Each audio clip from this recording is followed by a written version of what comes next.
Book 3. The Fascination. 1. My mind to me a kingdom is.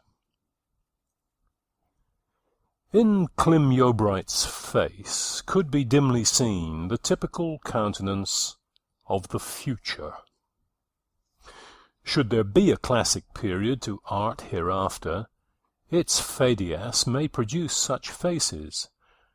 The view of life as a thing to be put up with, replacing that zest for existence which was so intense in early civilizations, must ultimately enter so thoroughly into the constitution of the advanced races that its facial expression will become accepted as a new artistic departure. People already feel that a man who lives without disturbing a curve of feature or setting a mark of mental concern anywhere upon himself is too far removed from modern perceptiveness to be a modern type. Physically beautiful men, the glory of the race when it was young, are almost an anachronism now, and we may wonder whether, at some time or other, physically beautiful women may not be an anachronism likewise. The truth seems to be that a long line of disillusive centuries has permanently displaced the Hellenic idea of life, or whatever it may be called. What the Greeks only suspected, we know well. What their Aeschylus imagined, our nursery children feel. That old-fashioned reveling in the general situation grows less and less possible as we uncover the defects of natural laws and see the quandary that man is in by their operation. The lineaments which will get embodied in ideals based upon this new recognition will probably be akin to those of Yeobright. The observer's eye was arrested not by his face as a picture, but by his face as a page, not by what it was, but by what it recorded. His features were attractive in the light of symbols, as sounds intrinsically common become attractive in language, and as shapes intrinsically simple become interesting in writing. He had been a lad of whom something was expected. Beyond this, all had been chaos. That he would be successful in an original way, or that he would go to the dogs in an original way, seemed equally probable.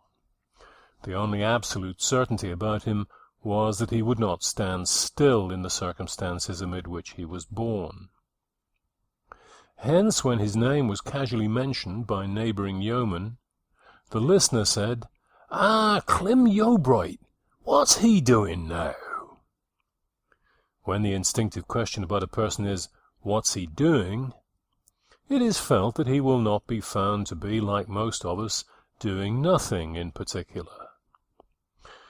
There is an indefinite sense that he must be invading some region of singularity, good or bad. The devout hope is that he's doing well. The secret faith is that he's making a mess of it. Half a dozen comfortable market men who were habitual callers at the Quiet Woman as they passed by in their carts were partial to the topic. In fact, though they were not Egdon men, they could hardly avoid it, while they sucked their long clay tubes and regarded the heath through the window. Clym had been so inwoven with the heath in his boyhood that hardly anybody could look upon it without thinking of him. So the subject recurred. If he were making a fortune and a name, so much the better for him. If he were making a tragical figure in the world, so much the better for a narrative. The fact was that Yeobright's fame had spread to an awkward extent before he left home. "It is bad when your fame outruns your means," said the Spanish Jesuit Gratian. At the age of 6 he had asked a scripture riddle, "Who was the first man known to wear breeches?" And applause had resounded from the very verge of the heath. At 7 he painted the Battle of Waterloo with tiger lily pollen and black currant juice in the absence of watercolours. By the time he reached 12, he had in this manner been heard of as artist and scholar for at least 2 miles round.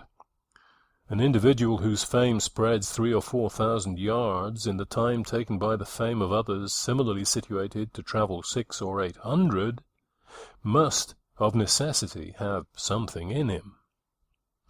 Possibly Klim's fame, like Homer's, owed something to the accidents of his situation. Nevertheless, famous he was. He grew up and was helped out in life. That waggery of fate which started Clive as a writing clerk, Gay as a linen draper, Keats as a surgeon, and 1,000 others in 1,000 other odd ways, banished the wild and ascetic Heath lad to a trade whose sole concern was with the especial symbols of self-indulgence and vainglory. The details of this choice of a business for him it is not necessary to give. At the death of his father, a neighbouring gentleman had kindly undertaken to give the boy a start, and this assumed the form of sending him to Budmouth. Yeobright did not wish to go there, but it was the only feasible opening. Thence he went to London, and thence, shortly after, to Paris, where he had remained till now.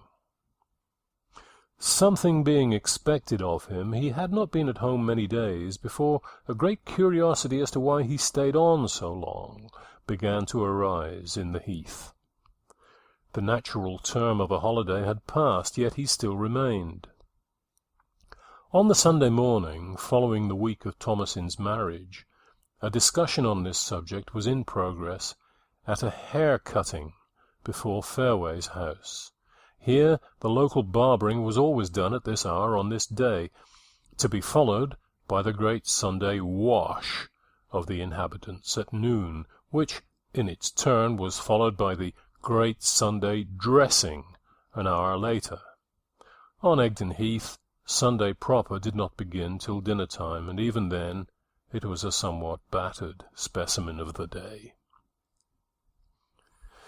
These Sunday morning hair-cuttings were performed by Fairway, the victim sitting on a chopping block in front of the house without a coat, and the neighbours gossiping round, idly observing the locks of hair as they rose upon the wind after the snip and flew away out of sight to the 4 quarters of the heavens.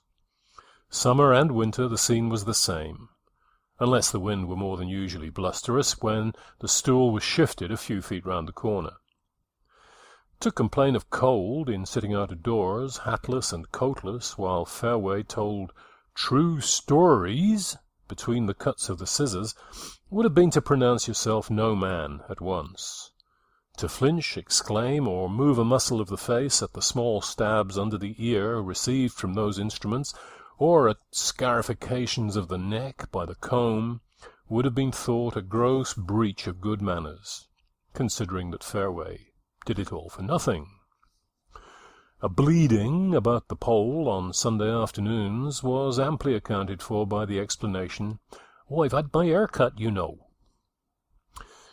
The conversation on Yeobright had been started by a distant view of the young man rambling leisurely across the heath before them. "A man who's doing well elsewhere wouldn't bide here 2 or 3 weeks for nothing," said Fairway. "He's got some project in's head, depend upon that." "Well, I can't keep a diamond shop here," said Sam. "I don't see why he should have had them 2 heavy boxes home if he hadn't been going to bide, and what there is for him to do here the Lord in heaven knows." Before many more surmises could be indulged in, Yeobright had come near, and seeing the hair-cutting group, he turned aside to join them. Marching up and looking critically at their faces for a moment, he said, without introduction, "Now, folks, let me guess what you've been talking about." "Aye, sure, if you will," said Sam. "About me." No, it's a thing I shouldn't have dreamed of doing otherwise," said Fairway in a tone of integrity. "But since you've named it, Master Yeobright, I'll own that we was talking about ye. We were wondering what could keep you home here molly-harning about, when you have made such a world-wide name for yourself in the knick-knack trade. Now, that's the truth of it." "I'll tell you," said Yeobright, with unexpected earnestness. "I'm not sorry to have the opportunity. I've come home because, all things considered, I can be a trifle less useless here than anywhere else, but I have only lately found this out. When I first got away from home, I thought this place was not worth troubling about. I thought our life here was contemptible. To oil your boots instead of blacking them, to dust your coat with a switch instead of a brush, was there ever anything more ridiculous, I said. So 'tis. No, you're wrong, it isn't. Beg your pardon, we thought that was your meaning. Well, as my views changed, my course became very depressing. I found I was trying to be like people who had hardly anything in common with myself. I was endeavouring to put off one sort of life for another sort of life, which was not better than the life I had known before. It was simply different.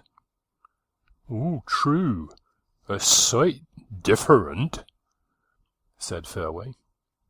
Yes, Paris must be a taking place, said Humphrey. Grand shop windows, trumpets, and drums. And here be we out of doors in all winds and weathers. But you mistake me, pleaded Clem. All this was very depressing, but not so depressing as something I next perceived, that my business was the idlest, vainest, most effeminate business that ever a man could be put to. That decided me. I would give it up, and try to follow some rational occupation among the people I knew best, and to whom I could be of most use. I have come home, and this is how I mean to carry out my plan. I shall keep a school as near to Egdon as possible, so as to be able to walk over here and have a night school in my mother's house. But I must study a little at first to get properly qualified. Now, neighbours, I must go. And Clem resumed his walk across the heath. Poh! He'll never carry it out in the world, said Fairway. In a few weeks he'll learn to see things otherwise. 'Tis good-hearted of the young man, said another. But for my part, I think he had better mind his business. End of Chapter 1. Book 3. The Fascination. 2. The new course causes disappointment. Yeobright loved his kind. He had a conviction that the want of most men was knowledge of a sort which brings wisdom rather than affluence. He wished to raise the class at the expense of individuals, rather than individuals at the expense of the class. What was more, he was ready at once to be the first unit sacrificed. In passing from the bucolic to the intellectual life, the intermediate stages are usually 2 at least, frequently many more. And one of these stages is almost sure to be worldly advance. We can hardly imagine bucolic placidity quickening to intellectual aims without imagining social aims as the transitional phase. Yeobright's local peculiarity was that in striving at high thinking, he still cleaved to plain living, nay, wild and meagre living in many respects, and brotherliness with clowns. He was a John the Baptist who took ennoblement rather than repentance for his text. Mentally, he was in a provincial future, that is, he was in many points abreast with the central town thinkers of his date. Much of this development he may have owed to his studious life in Paris, where he had become acquainted with ethical systems popular at the time. In consequence of this relatively advanced position, Yeobright might have been called unfortunate. The rural world was not ripe for him. A man should be only partially before his time. To be completely to the vanward in aspirations is fatal to fame. Had Philip's warlike son been intellectually so far ahead as to have attempted civilization without bloodshed, he would have been twice the godlike hero that he seemed, but nobody would have heard of an Alexander. In the interests of renown, the forwardness should lie chiefly in the capacity to handle things. Successful propagandists have succeeded because the doctrine they bring into form is that which their listeners have for some time felt without being able to shape. A man who advocates aesthetic effort and deprecates social effort is only likely to be understood by a class to which social effort has become a stale matter. To argue upon the possibility of culture before luxury to the bucolic world may be to argue truly, but it is an attempt to disturb a sequence to which humanity has been long accustomed. Yeobright preaching to the Egdon eremites that they might rise to a serene comprehensiveness without going through the process of enriching themselves, was not unlike arguing to ancient Chaldeans that in ascending from earth to the pure empyrean it was not necessary to pass first into the intervening heaven of ether. Was Yeobright's mind well proportioned? No. A well-proportioned mind is one which shows no particular bias, one of which we may safely say that it will never cause its owner to be confined as a madman, tortured as a heretic, or crucified as a blasphemer. Also, on the other hand, that it will never cause him to be applauded as a prophet, revered as a priest, or exalted as a king. Its usual blessings are happiness and mediocrity. It produces the poetry of Rogers, the paintings of West, the statecraft of North, the spiritual guidance of Tomlin, enabling its possessors to find their way to wealth, to wind up well, to step with dignity off the stage, to die comfortably in their beds, and to get the decent monument which, in many cases, they deserve. It never would have allowed Yeobright to do such a ridiculous thing as throw up his business to benefit his fellow creatures. He walked along towards home without attending to paths. If anyone knew the heath well, it was Clem. He was permeated with its scenes, with its substance, and with its odours. He might be said to be its product. His eyes had first opened thereon. With its appearance, all the first images of his memory were mingled. His estimate of life had been coloured by it.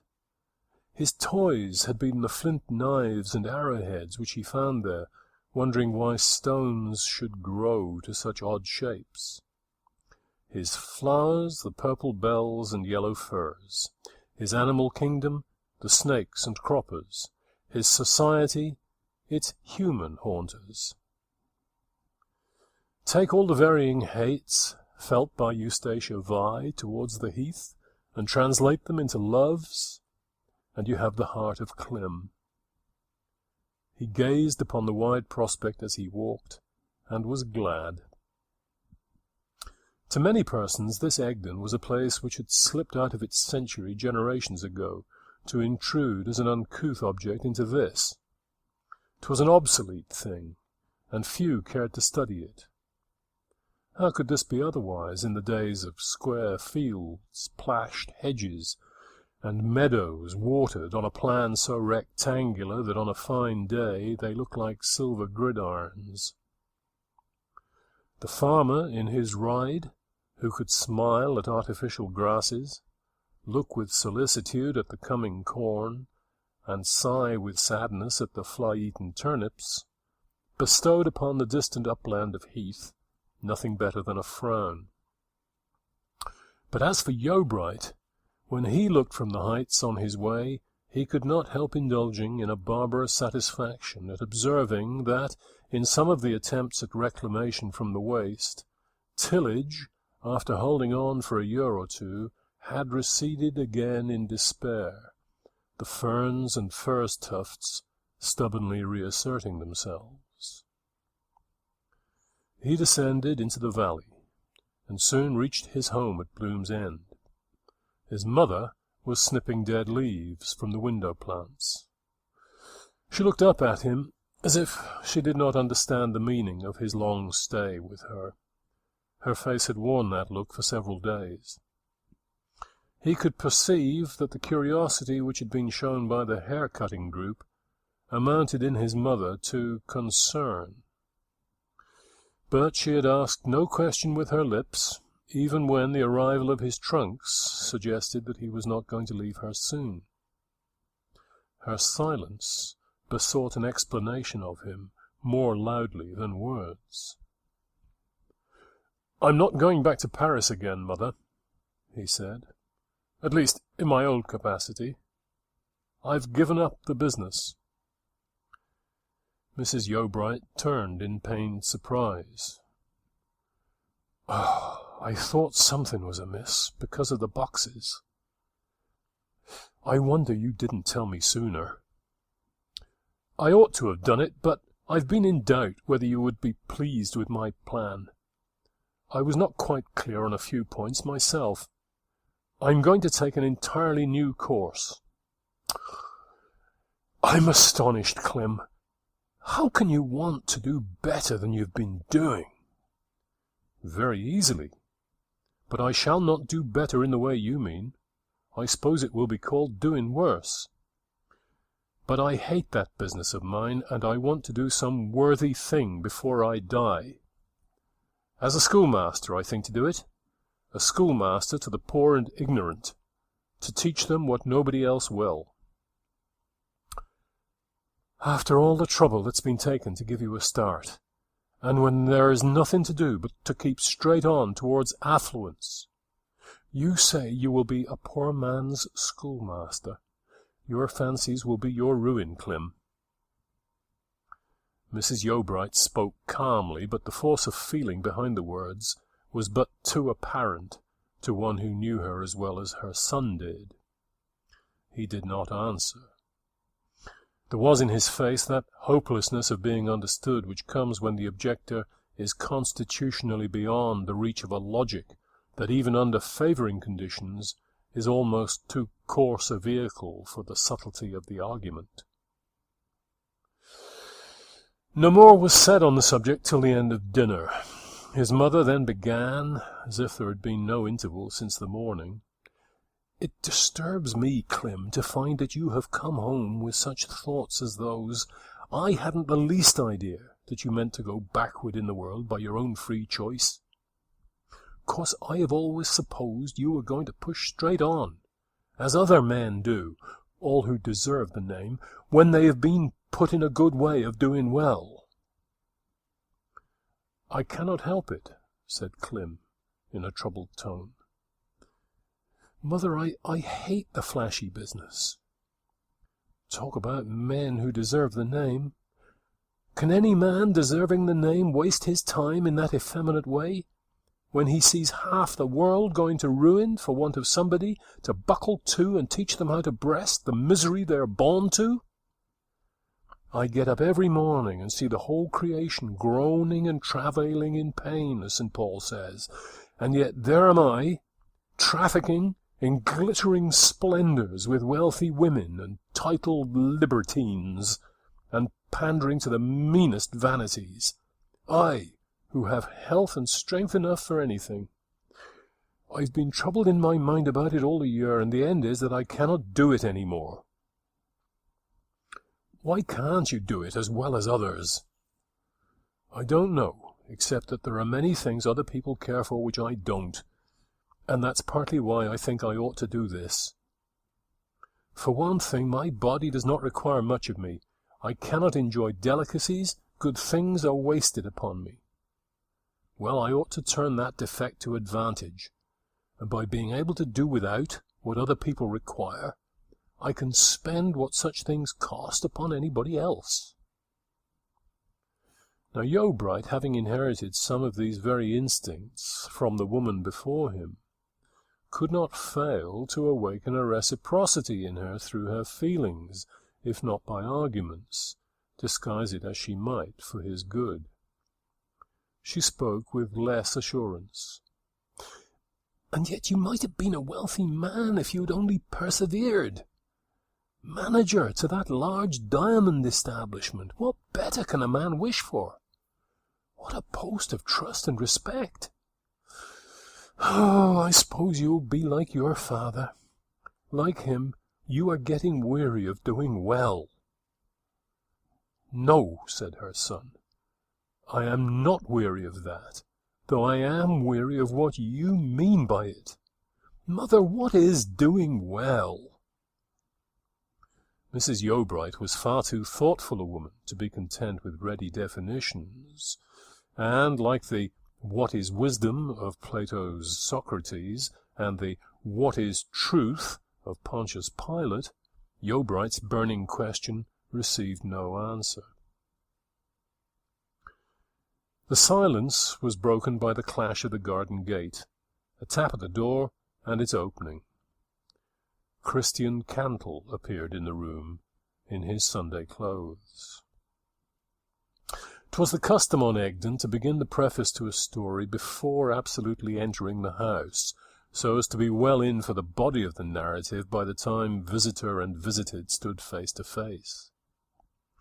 Christian had been saying to them while the door was leaving its latch, "To think that I, who go from home but once in a while, and hardly then, should have been there this morning."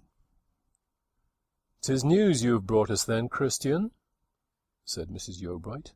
"Aye, sure, 'bout a witch. And ye must overlook my time of day, for, says I must go and tell 'em, though they won't have half done dinner. Oh, I assure ye, it made me shake like a driven leaf. D'ye think any harm will come o' it?" "Well, what?" "This morning, at church, we was all standing up, and the parson said, 'Let us pray.' Well, thinks I, one may as well kneel as stand, so down I went, and more than that, all the rest were as willing to oblige the man as I. Now, we hadn't been hard at it for more than a minute, when a most terrible screech sounded through the church as if somebody had just given up their heart's blood. All the folk jumped up, and then we found Susan Nunsuch had pricked Miss Vi with a long stocking needle, as she had threatened to do as soon as ever she could get the young lady to church, where she don't come very often. She've waited for this chance for weeks, so as to draw her blood, and put an end to the bewitching of Susan's children that has been carried on so long. Sue followed her into church, sat next to her, and as soon as she could find a chance, in went the stocking needle into my lady's arm." "Good heaven, how horrid!" said Mrs. Yeobright. "Sue pricked her that deep that the maid fainted away, and as I was afeard there might be some tumult among us, I got behind the base vial and didn't see no more. But they carried her out into the air, 'tis said, but when they looked round for Sue, she was gone. What a scream that girl gave, poor thing. There were the parson in his surplice, holding up his hand and saying, 'Sit down, my good people, sit down.' But the deuce a bit would they sit down. Oh, and what do you think I found out, Mrs. Yeobright? The parson wears a suit of clothes under his surplice. I could see his black sleeve when he held up his arm." "'Tis a cruel thing," said Yeobright. "Yes," said his mother. "Oh, the nation ought to look into it," said Christian. "Here's Humphrey come in, I think." In came Humphrey. "Well, have you heard the news? But I see you have. 'Tis a very strange thing that whenever one of Egdon folk goes to church, Some rum job or other is sure to be doing. The last time one of us was there was when neighbour Fairway went in the fall, and that was the day you forbade the banns, Mrs. Yeobright." "Has this cruelly treated girl been able to walk home?" said Clem. "They say she got better and went home very well, and now I've told it, I must be moving homeward myself." "And I," said Humphrey. "Truly now we shall see if there's anything in what folks say about her." When they were gone into the heath again, Yeobright said quietly to his mother, "Do you think I've turned teacher too soon?"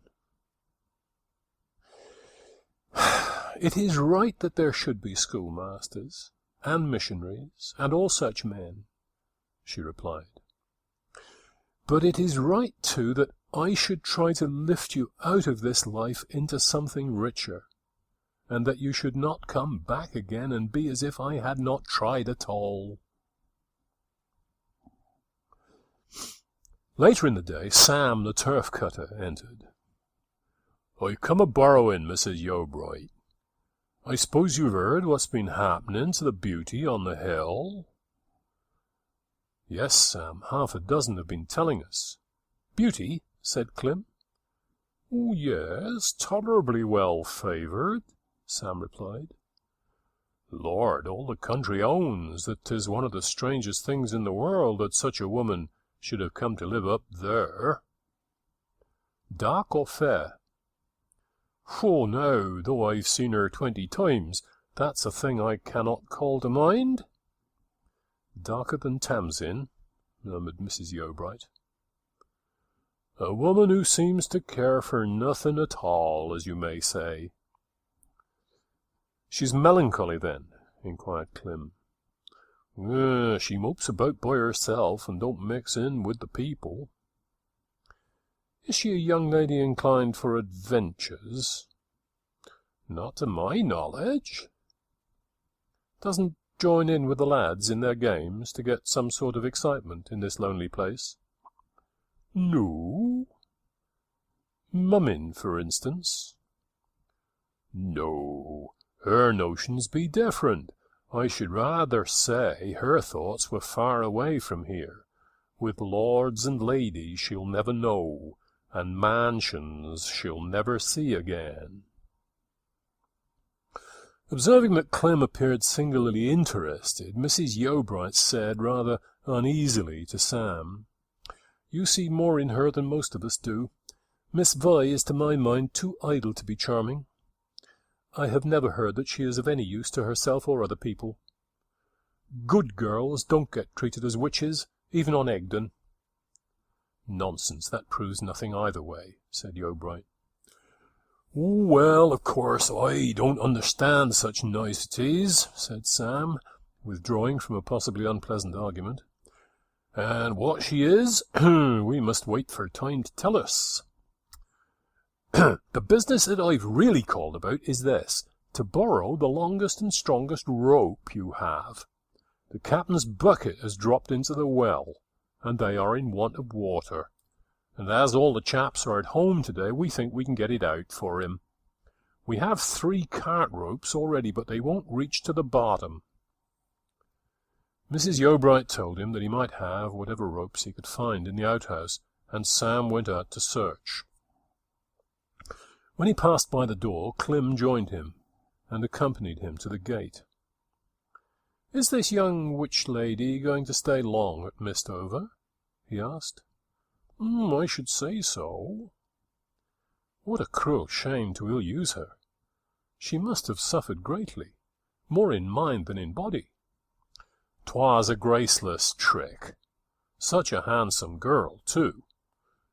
You ought to see her, Mr. Yeobright, being a young man come from far, and with a little more to show for your years than most of us." "Do you think she would like to teach children?"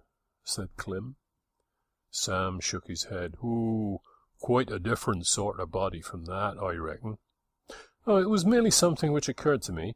It would of course be necessary to see her and talk it over. Not an easy thing, by the way, for my family and hers are not very friendly." "I'll tell you how you might see her, Mr. Yeobright," said Sam. "We are going to grapple for the bucket at 6 o'clock tonight at her house, and you could lend a hand. There's 5 or 6 coming, but the well is deep, and another might be useful if you don't mind appearing in that shape. She's sure to be walking round." "I'll think of it," said Yeobright, and they parted. He thought of it a good deal, but nothing more was said about Eustacia inside the house at that time. Whether this romantic martyr to superstition and the melancholy mummer he had conversed with under the full moon were one and the same person remained as yet a problem. End of chapter 2. Book 3. The Fascination. 3. The first act in a time-worn drama. The afternoon was fine, and Yeobright walked on the heath for an hour with his mother. When they reached the lofty ridge which divided the valley of Bloom's End from the adjoining valley, they stood still and looked round. The Quiet Woman Inn was visible on the low margin of the heath in one direction, and afar on the other hand rose Mistover Knapp. "You mean to call on Thomasin?" he inquired. "Yes, but you need not come this time," said his mother. "In that case I'll branch off here, mother. I am going to Mistover." Mrs. Yeobright turned to him inquiringly. "I'm going to help them get the bucket out of the captain's well," he continued. "As it is so very deep, I may be useful. And I should like to see this Miss Vi, not so much for her good looks as for another reason." "Must you go?" his mother asked. I thought to." And they parted. "Oh, there's no help for it," murmured Clem's mother gloomily, as he withdrew. "They are sure to see each other. Oh, I wish Sam would carry his news to other houses than mine." Clem's retreating figure got smaller and smaller as it rose and fell over the hillocks on his way. "He is tender-hearted," said Mrs. Yeobright to herself while she watched him. "Otherwise it would matter little. How he's going on!" He was, indeed, walking with a will over the furze, as straight as a line, as if his life depended upon it.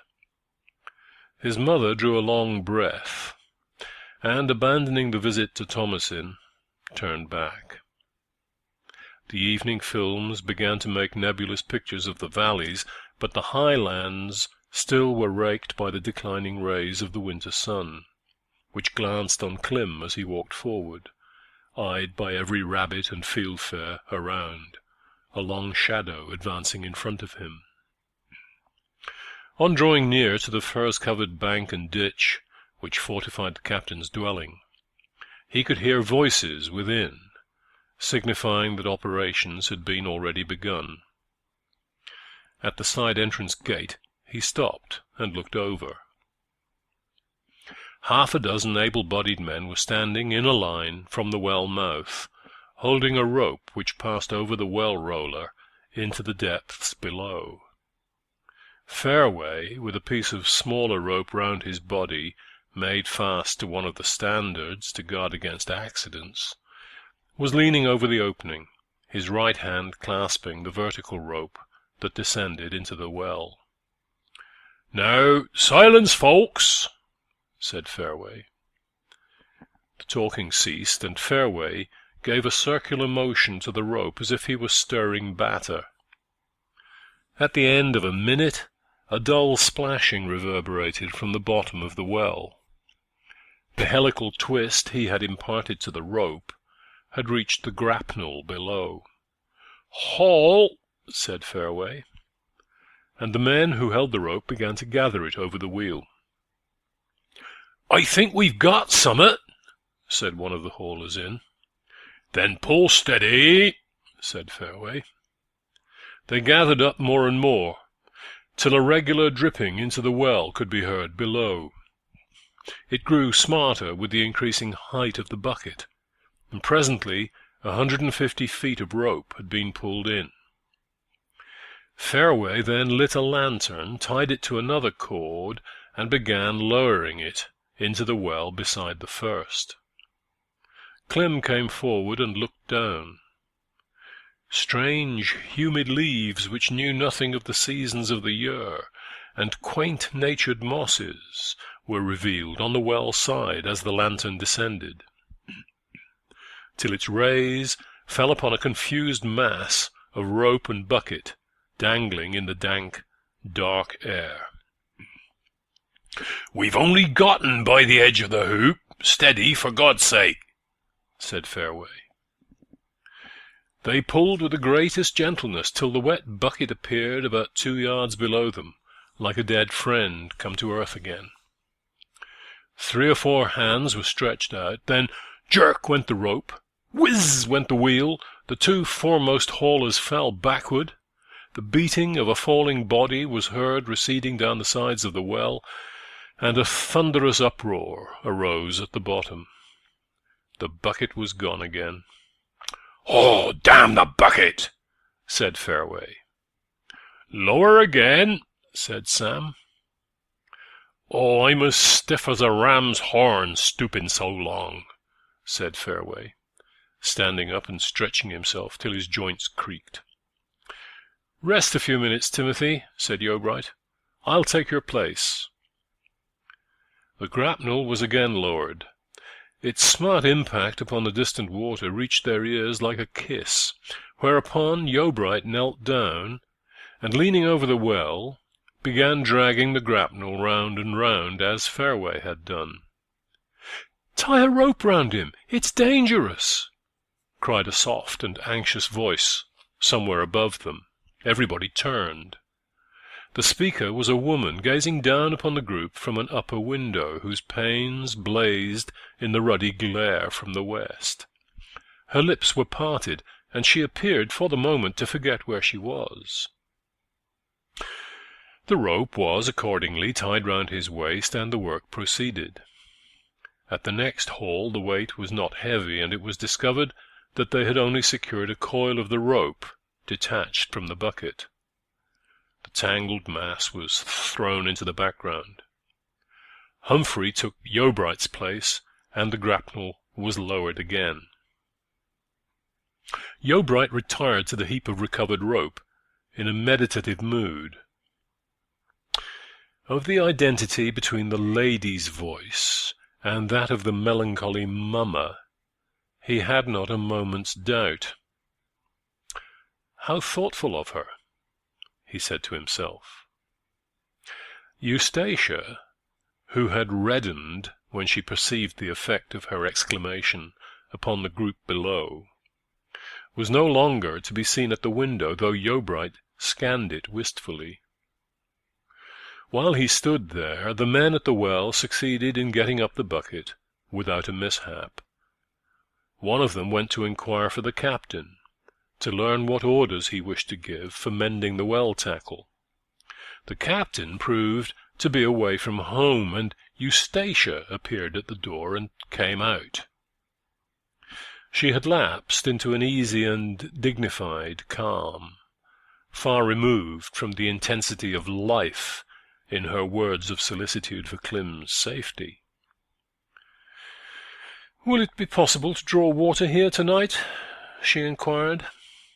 "No, miss, the bottom of the bucket's clean knocked out, and as we can do no more now, we'll leave off and come again tomorrow morning." "Oh, no water," she murmured, turning away. "I can send you up some from Bloom's End," said Clem, coming forward and raising his hat as the men retired. Yeobright and Eustacia looked at each other for one instant, as if each had in mind those few moments during which a certain moonlight scene was common to both. With the glance, the calm fixity of her features sublimed itself to an expression of refinement and warmth. It was like garish noon rising to the dignity of sunset in a couple of seconds. "Oh, thank you. It will hardly be necessary," she replied. "But if you have no water—" "Well, it is what I call no water," she said, blushing, and lifting her long-lashed eyelids, as if to lift them were a work requiring consideration. "But my grandfather calls it water enough. I'll show you what I mean." She moved away a few yards, and Clem followed. When she reached the corner of the enclosure where the steps were formed for mounting the boundary bank, she sprang up with a lightness which seemed strange after her listless movement towards the well. It incidentally showed that her apparent languor did not arise from lack of force. Clem ascended behind her and noticed a circular burnt patch at the top of the bank. "Ashes?" he said. "Yes," said Eustacia. "We had a little bonfire here last 5th of November, and those are the marks of it." On that spot had stood the fire she had kindled to attract Wild Eve. "That's the only kind of water we have," she continued, tossing a stone into the pool which lay on the outside of the bank like the white of an eye without its pupil. The stone fell with a flounce, but no Wild Eve appeared on the other side, as on a previous occasion there. "My grandfather says he lived for more than 20 years at sea, on water twice as bad as that," she went on, "and considers it quite good enough for us here on an emergency. Well, as a matter of fact, there are no impurities in the water of these pools at this time of the year. It has only just rained into them." She shook her head. "I am managing to exist in a wilderness, but I cannot drink from a pond," she said. Clem looked towards the well, which was now deserted, the men having gone home. "It is a long way to send for spring water," he said, after a silence. "But since you don't like this in the pond, I'll try to get you some myself." He went back to the well. "Yes, I think I could do it by tying on this pail." "But since I would not trouble the men to get it, I cannot in conscience let you." "I don't mind the trouble at all." He made fast the pail to the long coil of rope, put it over the wheel, and allowed it to descend by letting the rope slip through his hands. Before it had gone far, however, he checked it. "I must make fast the end first, or we may lose the whole," he said to Eustacia, who had drawn near. "Could you hold this a moment while I do it, or shall I call your servant?" "I can hold it," said Eustacia, and he placed the rope in her hands, going then to search for the end. "I suppose I may let it slip down?" she inquired. "I would advise you not to let it go far," said Clem. "It will get much heavier, you'll find." However, Eustacia had begun to pay out. While he was tying, she cried, "Ah, I cannot stop it!" Clem ran to her side and found he could only check the rope by twisting the loose part round the upright post, when it stopped with a jerk. "Has it hurt you?" "Yes," she replied. "Very much?" "No, I think not." She opened her hands. One of them was bleeding. The rope had dragged off the skin. Eustacia wrapped it in her handkerchief. "You should have let go," said Yeobright. "Why didn't you?" "You said I was to hold on. This is the second time I've been wounded today." "Oh, yes, I have heard of it. I blush for my native Egdon. Was it a serious injury you received in church, Miss Vi?" There was such an abundance of sympathy in Clem's tone that Eustacia slowly drew up her sleeve and disclosed her round white arm.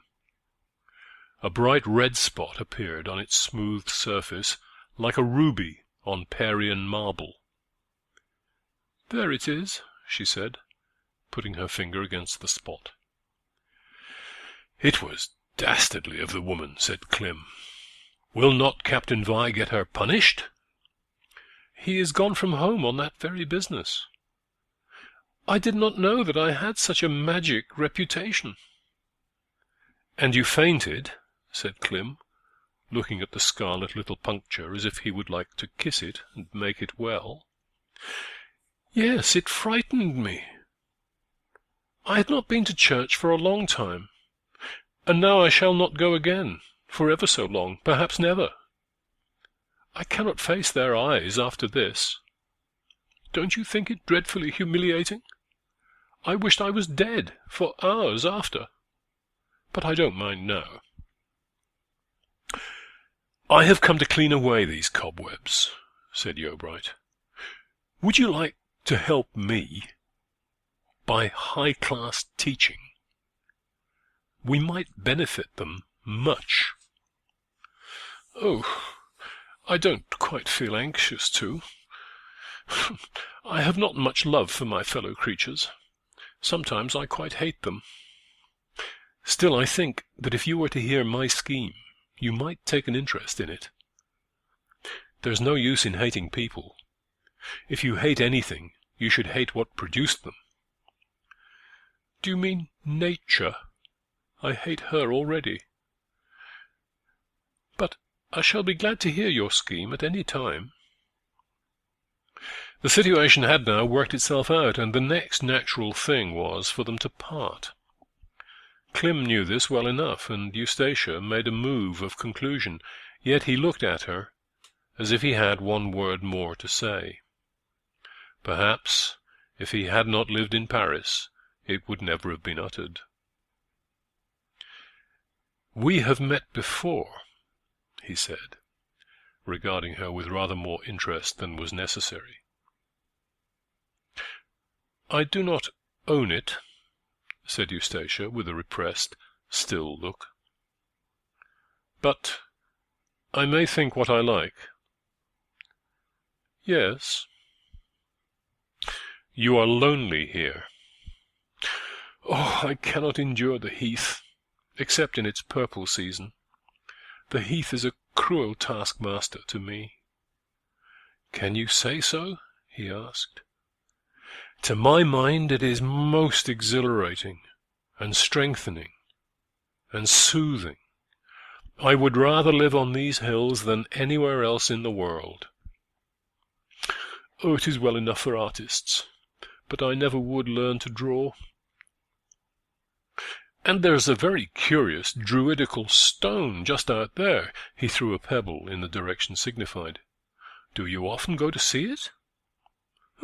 "I was not even aware that there existed any such curious druidical stone." "I am aware that there are boulevards in Paris." Yeobright looked thoughtfully on the ground. "That means much," he said. "It does indeed," said Eustacia. "I remember when I had the same longing for town bustle. 5 years of a great city would be a perfect cure for that." "Oh, heaven send me such a cure. Now, Mr. Yeobright, I will go indoors and plaster my wounded hand." They separated, and Eustacia vanished in the increasing shade. She seemed full of many things. Her past was a blank, her life had begun. The effect upon Clym of this meeting he did not fully discover till some time after. During his walk home, his most intelligible sensation was that his scheme had somehow become glorified. A beautiful woman had been intertwined with it. On reaching the house, he went up to the room which was to be made his study, and occupied himself during the evening in unpacking his books from the boxes and arranging them on shelves. From another box he drew a lamp and a can of oil. He trimmed the lamp, arranged his table, and said, "Now, I'm ready to begin." He rose early the next morning, read 2 hours before breakfast by the light of his lamp, read all the morning, all the afternoon. Just when the sun was going down, his eyes felt weary, and he leant back in his chair. His room overlooked the front of the premises and the valley of the heath beyond. The lowest beams of the winter sun threw the shadow of the house over the palings, across the grass margin of the heath, and far up the vale, where the chimney outlines and those of the surrounding tree-tops stretched forth in long, dark prongs. Having been seated at work all day, he decided to take a turn upon the hills before it got dark, and going out forthwith, he struck across the heath towards Mistover. It was an hour and a half later when he again appeared at the garden gate. The shutters of the house were closed, and Christian Cantle, who had been wheeling manure about the garden all day, had gone home. On entering, he found that his mother, after waiting a long time for him, had finished her meal. "Where have you been, Clem?" she immediately said. "Why didn't you tell me you were going away at this time?" "I've been on the heath." "You'll meet Eustacia Vi if you go up there." Clem paused a minute. "Yes, I met her this evening," he said, as though it were spoken under the sheer necessity of preserving honesty. I wondered if you had. It was no appointment. No, such meetings never are. But you're not angry, Mother?" "I can hardly say that I am not. Angry? No. But when I consider the usual nature of the drag which causes men of promise to disappoint the world, I feel uneasy." "You deserve credit for the feeling, Mother, but I can assure you that you need not be disturbed by it on my account." "When I think of you and your new crotchets," said Mrs. Yeobright with some emphasis, "I naturally don't feel so comfortable as I did a 12-month ago. It is incredible to me that a man accustomed to the attractive women of Paris and elsewhere should be so easily worked upon by a girl in a heath. You could just as well have walked another way." "I had been studying all day." "Well, yes," she added more hopefully, "I have been thinking that you might get on as a schoolmaster, and rise that way, since you are really determined to hate the course you were pursuing." Yeobright was unwilling to disturb this idea, though his scheme was far enough removed from one wherein the education of youth should be made a mere channel of social ascent. He had no desires of that sort. He had reached the stage in a young man's life when the grimness of the general human situation first becomes clear, and the realization of this causes ambition to halt a while. In France, it is not uncustomary to commit suicide at this stage. In England, we do much better, or much worse, as the case may be. The love between the young man and his mother was strangely invisible now. Of love it may be said, the less earthly, the less demonstrative. In its absolutely indestructible form, it reaches a profundity in which all exhibition of itself is painful. 'Twas so with these. Had conversations between them been overheard, people would have said, "How cold they are to each other." His theory and his wishes about devoting his future to teaching had made an impression on Mrs. Yeobright. Indeed, how could it be otherwise, when he was a part of her, when their discourses were as if carried on between the right and the left hands of the same body? He had despaired of reaching her by argument, and it was almost as a discovery to him that he could reach her by a magnetism which was as superior to words as words are to yells. Strangely enough, he began to feel now that it would not be so hard to persuade her, who was his best friend, that comparative poverty was essentially the higher course for him, as to reconcile to his feelings the act of persuading her. From every provident point of view his mother was so undoubtedly right that he was not without a sickness of heart in finding he could shake her. She had a singular insight into life, considering that she had never mixed with it. There are instances of persons who, without clear ideas of the things they criticize, have yet had clear ideas of the relations of those things. Blacklock, a poet blind from his birth, could describe visual objects with accuracy. Professor Sanderson, who was also blind, gave excellent lectures on colour, and taught others the theory of ideas which they had and he had not. In the social sphere, these gifted ones are mostly women. They can watch a world which they never saw, and estimate forces of which they have only heard. We call it intuition. What was the great world to Mrs. Yeobright? A multitude whose tendencies could be perceived, though not its essences. Communities were seen by her as from a distance. She saw them as we see the throngs which cover the canvases of Salert, Van Alsloot, and others of that school, vast masses of beings, jostling, zigzagging, and processioning in definite directions, but whose features are indistinguishable by the very comprehensiveness of the view. One could see that, as far as it had gone, her life was very complete on its reflective side. The philosophy of her nature, and its limitation by circumstances, was almost written in her movements. They had a majestic foundation, though they were far from being majestic, and they had a groundwork of assurance, but they were not assured. As her once elastic walk had become deadened by time, so had her natural pride of life been hindered in its blooming by her necessities. The next slight touch in the shaping of Clym's destiny occurred a few days after. A barrow was opened on the heath, and Yeobright attended the operation, remaining away from his study during several hours. In the afternoon, Christian returned from a journey in the same direction, and Mrs. Yeobright questioned him. "Oh, they've dug a hole, and they found things like flower pots upside down, Mrs. Yeobright, and inside these be real charnel bones. They've carried 'em off to men's houses, but I shouldn't like to sleep where they will bide. Dead folks have been known to come and claim their own.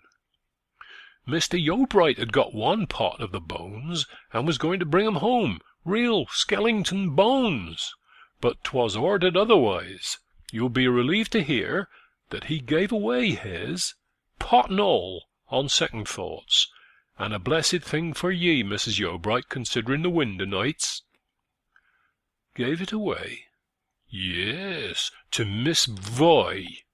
She has a cannibal taste for such churchyard furniture, seemingly." "Miss Vi was there, too." "Aye, I believe she was." When Clym came home, which was shortly after, his mother said, in a curious tone, "The urn you had meant for me you gave away?" Yeobright made no reply. The current of her feeling was too pronounced to admit it. The early weeks of the year passed on. Yeobright certainly studied at home, but he also walked much abroad, and the direction of his walk was always towards some point of a line between Mistover and Rainbarrow. The month of March arrived, and the heath showed its first signs of awakening from winter trance. The awakening was almost feline in its stealthiness. The pool outside the bank by Eustatia's dwelling, which seemed as dead and desolate as ever to an observer who moved and made noises in his observation, would gradually disclose a state of great animation when silently watched a while. A timid animal world had come to life for the season. Little tadpoles and efts began to bubble up through the water and to race along beneath it.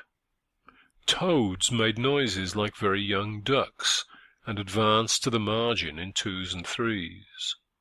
Overhead bumblebees flew hither and thither in the thickening light, their drone coming and going like the sound of a gong.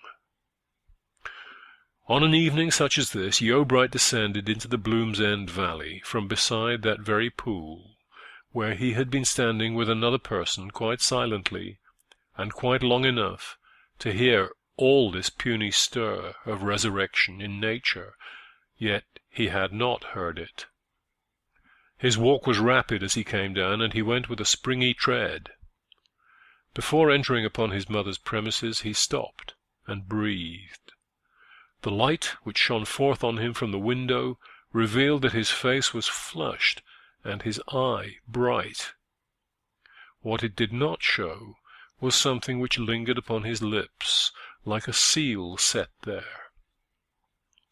The abiding presence of this impress was so real that he hardly dared to enter the house, for it seemed as if his mother might say, "What red spot is that glowing upon your mouth so vividly?" But he entered soon after. The tea was ready, and he sat down opposite his mother.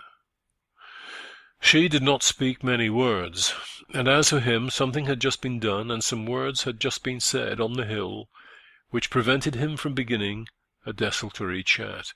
His mother's taciturnity was not without ominousness, but he appeared not to care. He knew why she said so little, but he could not remove the cause of her bearing towards him. These half-silent sittings were far from uncommon with them now. At last Yeobright made a beginning of what was intended to strike at the whole root of the matter. 5 days have we sat like this at meals, with scarcely a word. What's the use of it, mother?" "None," said she, in a heart-swollen tone. "But there is only too good a reason." "Not when you know all. I've been wanting to speak to you about this, and I am glad the subject is begun. The reason, of course, is Eustacia Vi. Well, I confess I have seen her lately, and have seen her a good many times. Yes, and I know what that amounts to. It troubles me, Clem. You are wasting your life here, and it is solely on account of her. If it had not been for that woman, you would never have entertained this teaching scheme at all."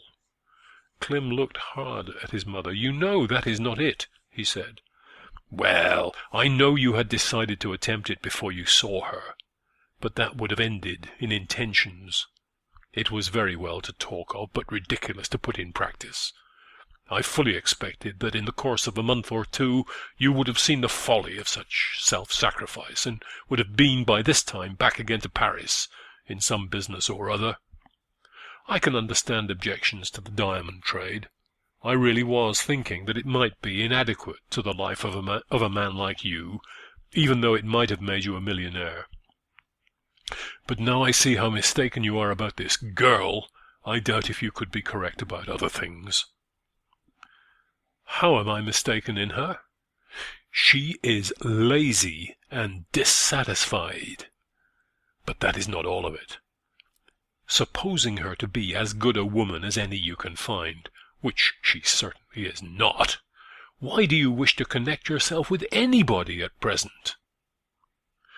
"Well, there are practical reasons," Clem began, and then almost broke off, under an overpowering sense of the weight of argument which could be brought against his statement. "If I take a school, an educated woman would be invaluable as a help to me." "What? You really mean to marry her?" "It would be premature to state that plainly, but consider what obvious advantages there would be in doing it. She don't suppose she has any money. She hasn't a farthing. She is excellently educated, and would make a good matron in a boarding school. I candidly own I have modified my views a little in deference to you, and it should satisfy you. I no longer adhere to my intention of giving with my own mouth rudimentary education to the lowest class. I can do better. I can establish a good private school for farmers' sons, and without stopping the school I can manage to pass examinations. By this means, and by the assistance of a wife like her—" "Oh, Clem, I shall ultimately, I hope, be at the head of one of the best schools in the county." Yeobright had enunciated the word "her" with a fervour which, in conversation with a mother, was absurdly indiscreet. Hardly a maternal heart within the 4 seas could, in such circumstances, have helped being irritated at that ill-timed betrayal of feeling for a new woman. "You are blinded, Clem," she said warmly. "It was a bad day for you when you first set eyes on her. And your scheme is merely a castle in the air, built on purpose to justify this folly which has seized you, and to salve your conscience on the irrational situation you are in." "Mother, that's not true," he firmly answered. "Can you maintain that I sit and tell untruths when all I wish to do is save you from sorrow? For shame, Clem! But it's all through that woman, a hussy." Clem reddened like fire and rose. He placed his hand upon his mother's shoulder and said, in a tone which hung strangely between entreaty and command, "I won't hear it. I may be led to answer you in a way which we shall both regret." His mother parted her lips to begin some other vehement truth, but on looking at him, she saw that in his face which led her to leave the words unsaid. Yeobright walked once or twice across the room, and then suddenly went out of the house. It was 11 o'clock when he came in, though he had not been farther than the precincts of the garden. His mother was gone to bed. A light was left burning on the table, and supper was spread. Without stopping for any food, he secured the doors and went upstairs. End of chapter 3. 4. An hour of bliss and many hours of sadness. The next day was gloomy enough at Bloom's End. Yeobright remained in his study, sitting over the open books, but the work of those hours was miserably scant. Determined that there should be nothing in his conduct towards his mother resembling sullenness, he had occasionally spoken to her on passing matters, and would take no notice of the brevity of her replies. With the same resolve to keep up a show of conversation, he said about 7 o'clock in the evening, "There's an eclipse of the moon tonight. I'm going out to see it." And putting on his overcoat, he left her. The low moon was not as yet visible from the front of the house, and Yeobright climbed out of the valley until he stood in the full flood of her light. But even now he walked on, and his steps were in the direction of Rainbarrow. In half an hour he stood at the top.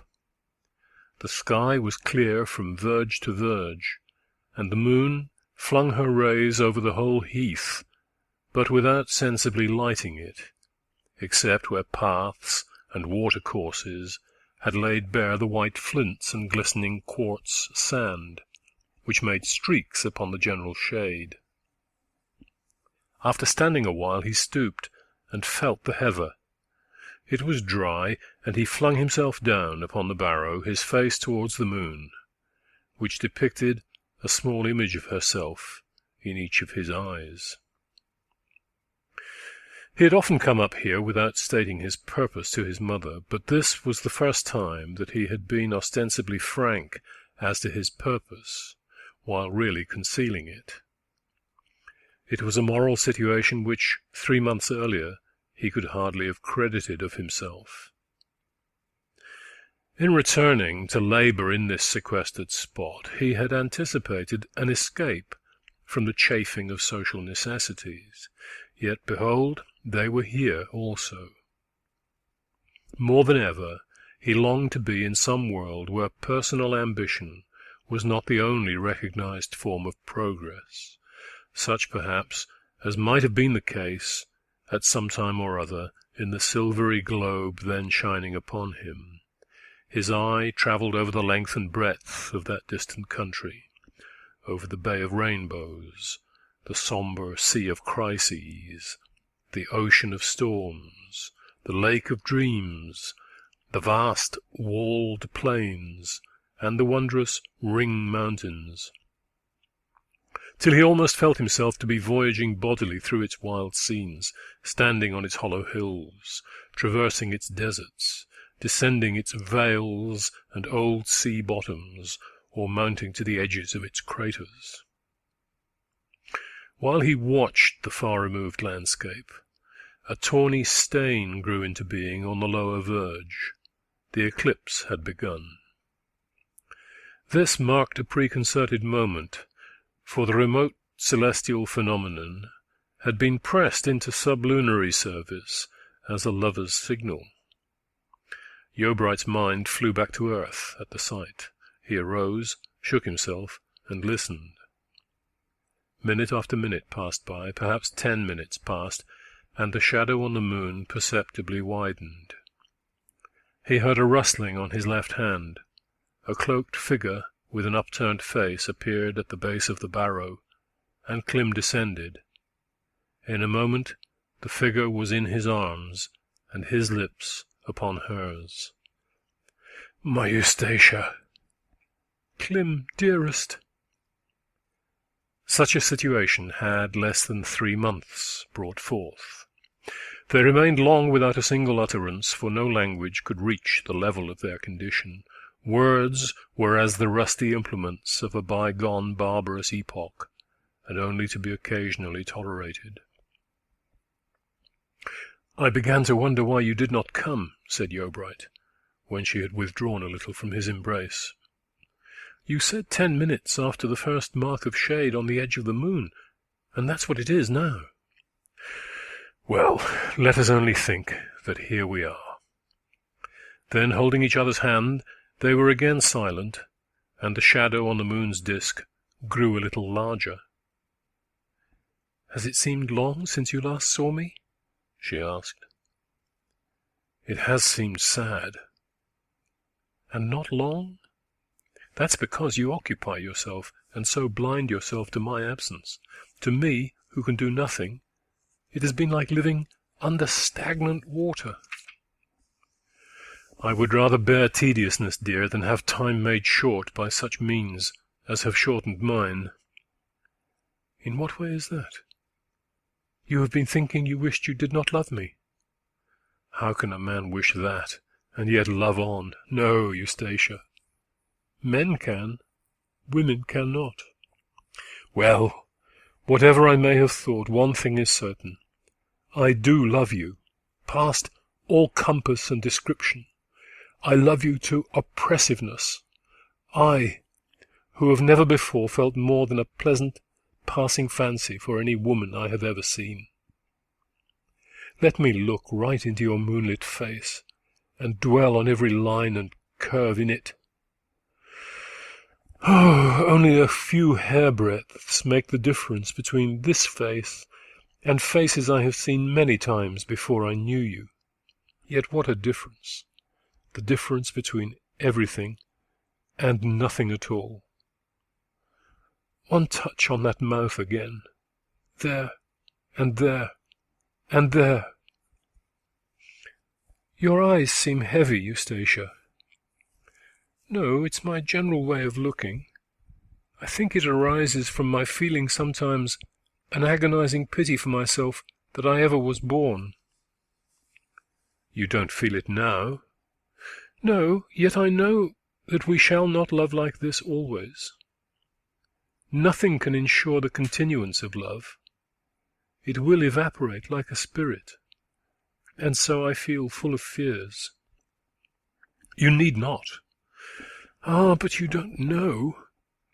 You have seen more than I, and have been into cities and among people that I have only heard of, and have lived more years than I, but yet I am older at this than you. I loved another man once, and now I love you." "Oh, in God's mercy, don't talk so, Eustacia."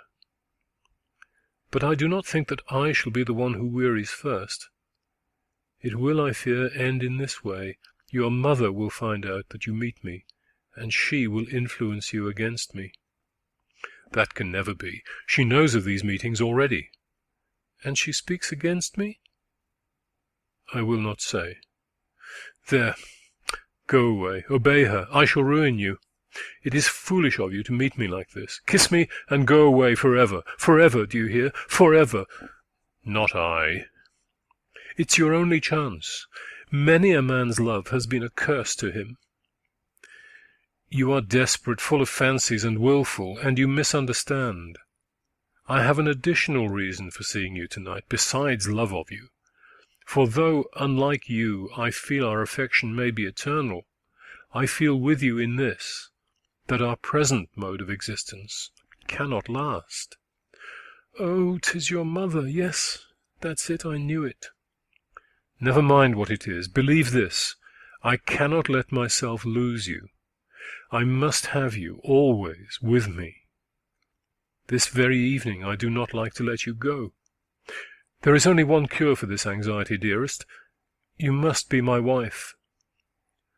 She started, then endeavored to say calmly, "Cynics say that cures the anxiety by curing the love."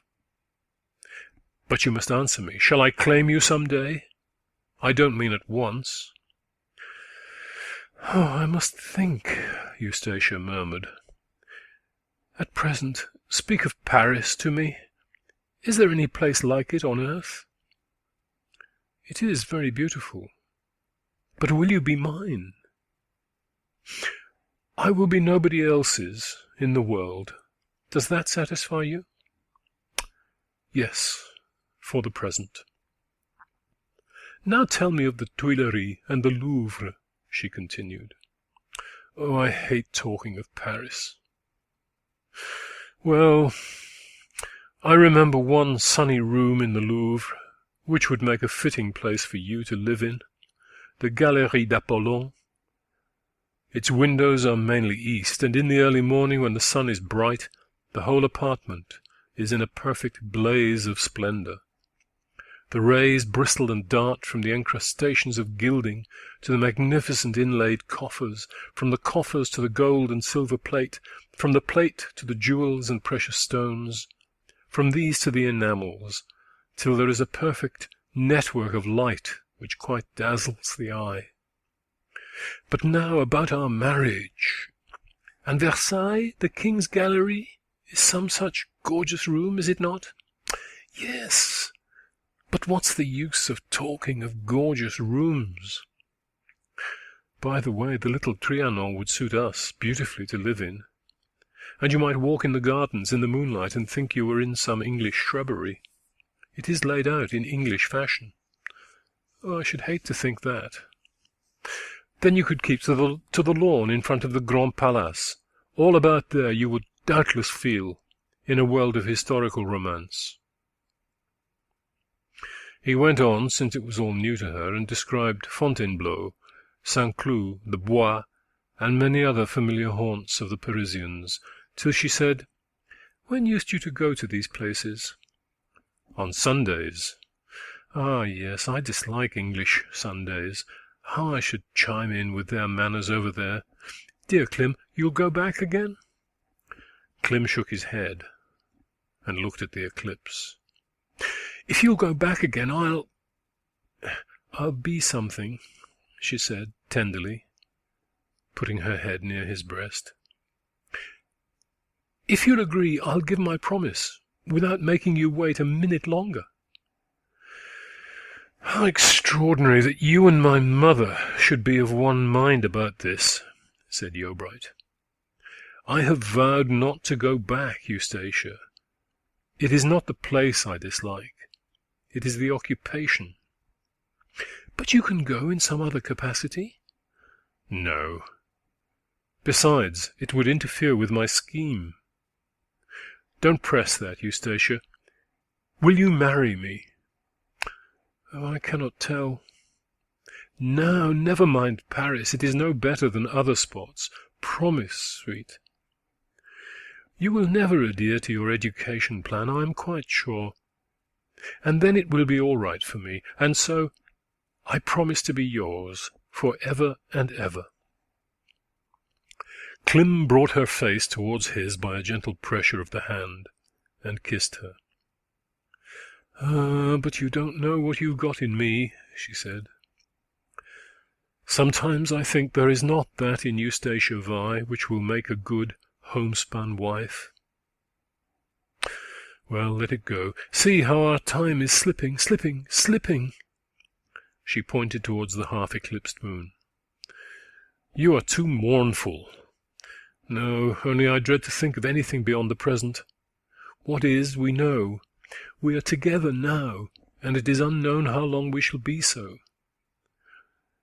The unknown always fills my mind with terrible possibilities, even when I may reasonably expect it to be cheerful. Clym, the eclipsed moonlight shines upon your face with a strange, foreign colour, and shows its shape as if it were cut in gold. That means that you should be doing better things than this." "Oh, you are ambitious, Eustacia." "No, not exactly ambitious. Luxurious. I ought to be of the same vein to make you happy, I suppose, and yet, far from that, I could live and die in a hermitage here, with proper work to do." There was that in his tone which implied distrust of his position as a solicitous lover, a doubt if he were acting fairly towards one whose tastes touched his own only at rare and infrequent points. She saw his meaning, and whispered in a low, full accent of eager assurance, "Don't mistake me, Clym. Though I should like Paris, I love you for yourself alone. To be your wife and live in Paris would be heaven to me. But I would rather live with you in a hermitage here than not be yours at all. It is gain to me either way, and very great gain. There's my too candid confession. Spoken like a woman. And now I must soon leave you. I'll walk with you towards your house." "But must you go home yet?" she asked. "Yes, the sand has nearly slipped away, I see, and the eclipse is creeping on more and more. Don't go yet. Stop till the hour has run itself out. Then I will not press you any more. You will go home and sleep well. I keep sighing in my sleep. Do you ever dream of me? I cannot recollect a clear dream of you. I see your face in every scene of my dreams, and hear your voice in every sound. I wish I did not. It is too much what I feel. They say such love never lasts. But it must. And yet once I remember I saw an officer of the Hussars ride down the street at Budmouth, and though he was a total stranger and never spoke to me, I loved him till I thought I should really die of love. But I didn't die, and at last I left off caring for him. How terrible it would be if a time should come when I could not love you, my Clym. Please don't say such reckless things. When we see such a time at hand, we will say, I have outlived my faith and purpose, and die. There, the hour has expired. Now let us walk on. Hand in hand they went along the path towards Mistover. When they were near the house, he said, "It is too late for me to see your grandfather tonight. Do you think he will object to it?" "I will speak to him. I am so accustomed to be my own mistress that it did not occur to me that we should have to ask him." Then they lingeringly separated, and Clym descended towards Bloom's End. And as he walked farther and farther from the charmed atmosphere of his Olympian girl, his face grew sad, with a new sort of sadness. A perception of the dilemma in which his love had placed him came back in full force. In spite of Eustacia's apparent willingness to wait through the period of an unpromising engagement till he should be established in his new pursuit, he could not but perceive at moments that she loved him rather as a visitant from a gay world to which she rightly belonged than as a man with a purpose opposed to that recent past of his, which so interested her. Often at their meetings a word or sigh escaped her. It meant that, though she made no conditions as to his return to the French capital, this was what she secretly longed for in the event of marriage, and it robbed him of many an otherwise pleasant hour. Along with this came the widening breach between himself and his mother. Whenever any little occurrence had brought into more prominence than usual the disappointment that he was causing her, it had sent him on lone and moody walks, or he was kept awake a great part of the night by the turmoil of spirit which such a recognition created. If Mrs. Yeobright could only have been led to see what a sound and worthy purpose this purpose of his was, and how little it was being affected by his devotion to Eustacia, how differently would she regard him. Thus, as his sight grew accustomed to the first blinding halo kindled about him by love and beauty, Yeobright began to perceive what a strait he was in. Sometimes he wished that he had never known Eustacia, immediately to retract the wish as brutal. 3 antagonistic growths had to be kept alive: his mother's trust in him, his plan for becoming a teacher, and Eustacia's happiness. His fervid nature could not afford to relinquish one of these, though 2 of the 3 were as many as he could hope to preserve. Though his love was as chaste as that of Petrarch for his Laura, it had made fetters of what previously was only a difficulty. A position which was not too simple when he stood whole-hearted, had become indescribably complicated by the addition of Eustacia. Just when his mother was beginning to tolerate one scheme, he had introduced another, still bitterer than the first, and the combination was more than she could bear. End of chapter 4. Book 3. The Fascination. 5. Sharp words are spoken, and a crisis ensues. When Yeobright was not with Eustacia, he was sitting slavishly over his books. When he was not reading, he was meeting her. These meetings were carried on with the greatest secrecy. One afternoon his mother came home from a morning visit to Thomasin. He could see from a disturbance in the lines of her face that something had happened. "I have been told an incomprehensible thing," she said mournfully. "The captain has let out, at the woman, that you and Eustacia Vi are engaged to be married." "We are," said Yeobright, "but it may not be yet for a very long time." "I should hardly think it would be yet for a very long time. You will take her to Paris, I suppose." She spoke with weary hopelessness. "I am not going back to Paris." "What will you do with a wife, then?" "Keep a school in Budmouth, as I have told you." "That's incredible. The place is overrun with schoolmasters. You have no special qualifications. What possible chance is there for such as you?" "There is no chance for getting rich. But with my system of education, which is as new as it is true, I shall do a great deal of good to my fellow creatures." Dreams! Dreams! If there had been any system left to be invented, they would have found it out at the universities long before this time. "Never, mother. They cannot find it out, because their teachers don't come in contact with the class which demands such a system, that is, those who have had no preliminary training. My plan is one for instilling high knowledge into empty minds, without first cramming them with what has to be uncrammed again before true study begins." "I might have believed you if you had kept yourself free from entanglements. But this woman, if she had been a good girl it would have been bad enough, but being—" "She is a good girl." "So you think. A Corfu bandmaster's daughter? What has her life been? Her surname, even, is not her true one." "She is Captain Vi's granddaughter, and her father merely took her mother's name, and she is a lady by instinct." They call him captain, but anybody is captain. He was in the Royal Navy. No doubt he has been to sea in some tub or other. Why doesn't he look after her? No lady would rove about the heath at all hours of the day and night as she does. But that's not all of it. There was something queer between her and Thomason's husband at one time. I am as sure of it as that I stand here. Eustacia has told me. He did pay her a little attention a year ago, but there's no harm in that. I like her all the better.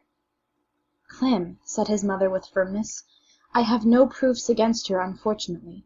But if she makes you a good wife, there has never been a bad one. Believe me, you are almost exasperating, said Yeobright vehemently, and this very day I had intended to arrange a meeting between you. But you give me no peace. You try to thwart my wishes in everything.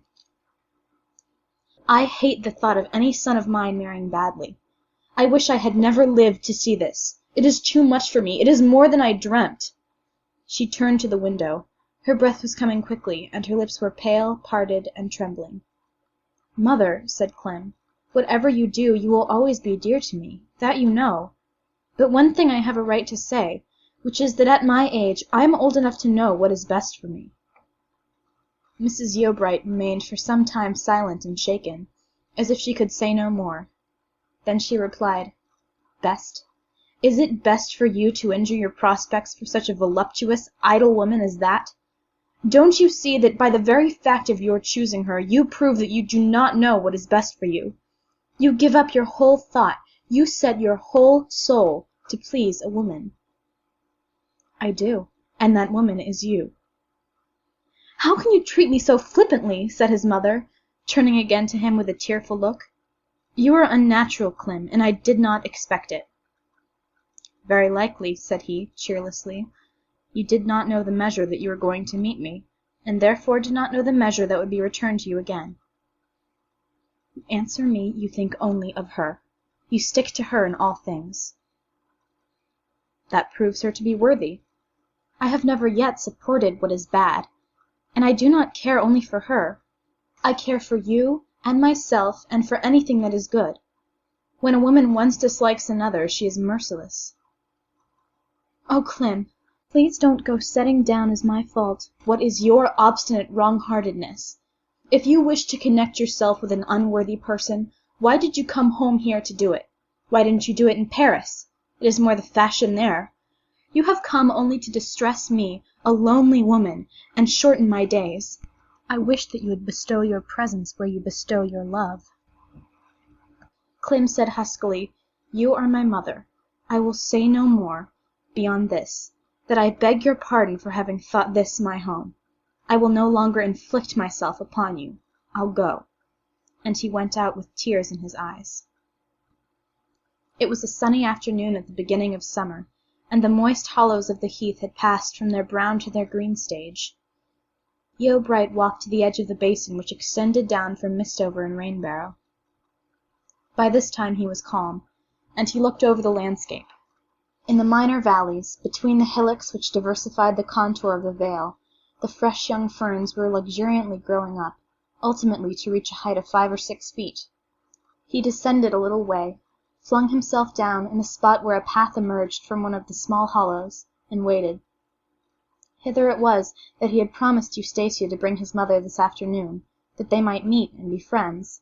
His attempt had utterly failed. He was in a nest of vivid green. The ferny vegetation round him, though so abundant, was quite uniform. It was a grove of machine-made foliage, a world of green triangles with saw edges and not a single flower. The air was warm with a vaporous warmth, and the stillness was unbroken. Lizards, grasshoppers, and ants were the only living things to be beheld. The scene seemed to belong to the ancient world of the Carboniferous period, when the forms of plants were few, and of the fern kind, when there was neither bud nor blossom, nothing but a monotonous extent of leafage, amid which no bird sang. When he had reclined for some considerable time, gloomily pondering, he discerned above the ferns a drawn bonnet of white silk approaching from the left, and Yeobright knew directly that it covered the head of her he loved. His heart awoke from its apathy to a warm excitement, and jumping to his feet he said aloud, I knew she was sure to come." She vanished in a hollow for a few moments, and then her whole form unfolded itself from the break. "Only you here!" she exclaimed with a disappointed air, whose hollowness was proved by her rising redness and her half-guilty low laugh. "Where is Mrs. Yeobright?" "She has not come," he replied in a subdued tone. "I wish I had known that you would be here alone," she said seriously, "and that we were going to have such an idle, pleasant time as this. Pleasure not known beforehand is half wasted. To anticipate it is to double it. I have not thought once to-day of having you all to myself this afternoon, and the actual moment of a thing is so soon gone." "It is indeed." "Poor Clem," she continued, looking tenderly into his face. "You are sad. Something has happened at your home. Never mind what is. Let us only look at what seems." "But, darling, what shall we do?" said he. "Still go on as we do now? Just live on from meeting to meeting, never minding about another day? You, I know, are always thinking of that. I can see you are. But you must not. Will you, dear Clem?" "You are just like all women. They are ever content to build their lives on any incidental position that offers itself, whilst men would fain make a globe to suit them. Listen to this, Eustacia. There is a subject I have determined to put off no longer. Your sentiment on the wisdom of carpe diem does not impress me to-day. Our present mode of life must shortly be brought to an end." "It is your mother." "It is. I love you none the less in telling you. It is only right you should know." "I have feared my bliss," she said, with the merest motion of her lips. "It has been too intense and consuming." "There is hope yet. There are 40 years of work in me yet, and why should you despair? I am only at an awkward turning. I wish people wouldn't be so ready to think that there is no progress without uniformity." "Ah, your mind runs off to the philosophical side of it. Well, these sad and hopeless obstacles are welcome in one sense, for they enable us to look with indifference upon the cruel satires that fate loves to indulge in. I have heard people who, upon coming suddenly into happiness, have died from anxiety lest they should not live to enjoy it. I felt myself in that whimsical state of uneasiness lately, but I shall be spared it now. Let us walk on." Clem took the hand which was already bared for him. It was a favourite way with them to walk bare hand in bare hand, and led her through the ferns. They formed a very comely picture of love at full flush, as they walked along the valley that late afternoon, the sun sloping down on their right, and throwing their thin spectral shadows, tall as poplar trees, far out across the furze and fern. Eustacia went with her head thrown back fancifully, a certain glad and voluptuous air of triumph pervading her eyes at having won by her own unaided self a man who was her perfect complement in attainment, appearance, and age.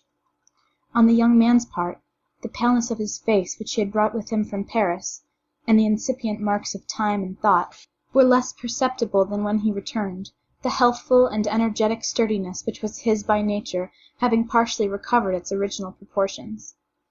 They wandered onward till they reached the nether margin of the heath, where it became marshy and merged in moorland. "I must part from you here, Clem," said Eustacia. They stood still and prepared to bid each other farewell. Everything before them was on a perfect level.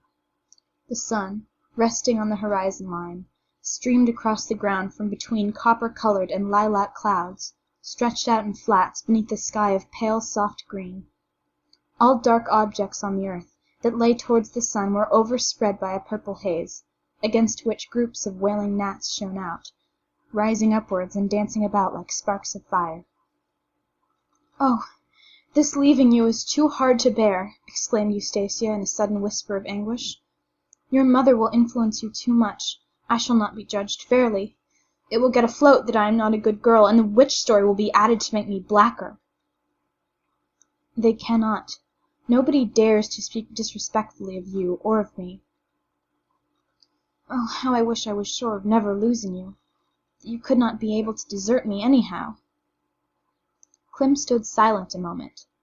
His feelings were high, the moment was passionate, and he cut the knot. "You shall be sure of me, darling," he said, folding her in his arms. "We will be married at once." "Oh, Clem!" "Do you agree to it?" If we can." "We certainly can, both being of full age.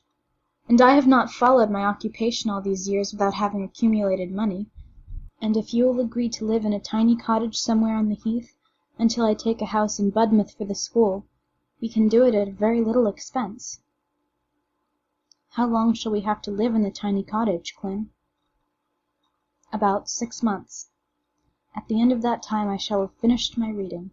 Yes, we will do it, and this heart-aching will be over.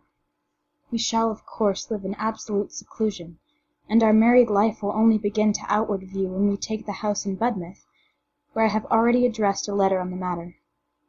Would your grandfather allow you?" "I think he would, on the understanding that it should not last longer than 6 months." "I will guarantee that, if no misfortune happens." "If no misfortune happens," she repeated slowly. "Which is not likely. Dearest, fix the exact day." And then they consulted on the question, and the day was chosen. It was to be a fortnight from that time. This was the end of their talk, and Eustacia left him. Clem watched her as she retired towards the sun. The luminous rays wrapped her up with her increasing distance, and the rustle of her dress over the sprouting sedge and grass died away. As he watched, the dead flat of the scenery overpowered him, though he was fully alive to the beauty of that untarnished early summer green which was worn for the nonce by the poorest blade. There was something in its oppressive horizontality which too much reminded him of the arena of life. It gave him a sense of bare equality with, and no superiority to, a single living thing under the sun. Eustacia was now no longer the goddess but the woman to him, a being to fight for, support, help, be maligned for. Now that he had reached a cooler moment, he would have preferred a less hasty marriage. But the card was laid, and he determined to abide by the game. Whether Eustacia was to add one other to the list of those who loved too hotly to love long and well, the forthcoming event was certainly a ready way of proving. End of 5